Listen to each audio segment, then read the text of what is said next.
#InfoLection 2024. Well, I'm Dr. Charles Harry. I'm an associate research professor here at the University of Maryland, where I focus on the issue of strategic cyber attack. So, what is it that you should be worried about? What shouldn't you be worried about?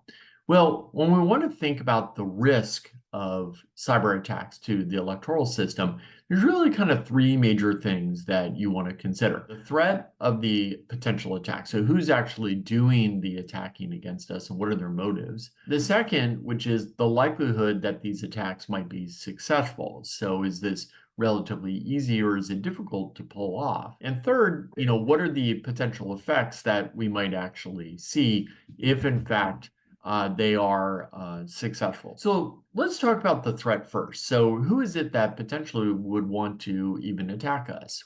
And so the folks that we're probably most concerned about are what we would call either hacktivists, which are basically hackers that have some sort of political or economic or sometimes social justice motives that may want to seek to do us harm. So you can think of groups that might be affiliated with some sort of other nation state where they are conducting hacking as part of a feeling of patriotic duty.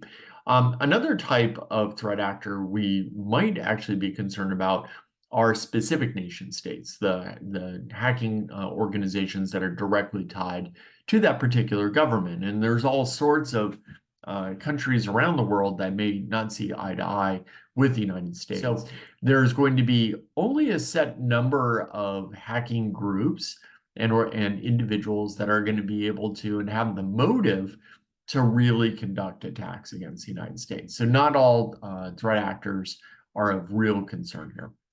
Second, you need to be concerned about the likelihood that these events actually occur. And you start looking at the way that our elections are actually structured here in the United States.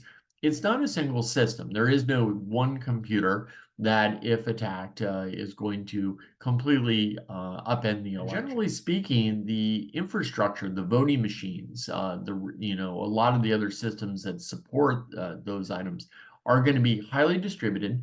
They're not necessarily going to be directly connected to the internet. And the trend over the last many election cycles has been a move to paper ballots in addition to electronic voting. There's a lot of structural issues here that kind of build in a reduced likelihood that we're going to actually see a cyber attack.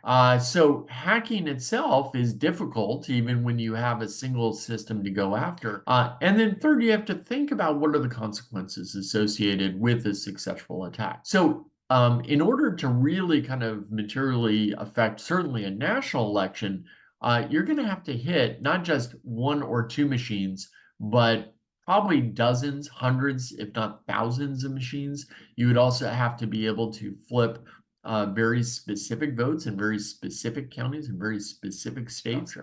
So hopefully that helps you better understand kind of the threat that we face.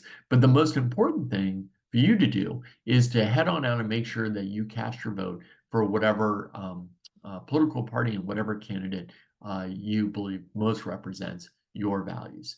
#InfoLection 2024.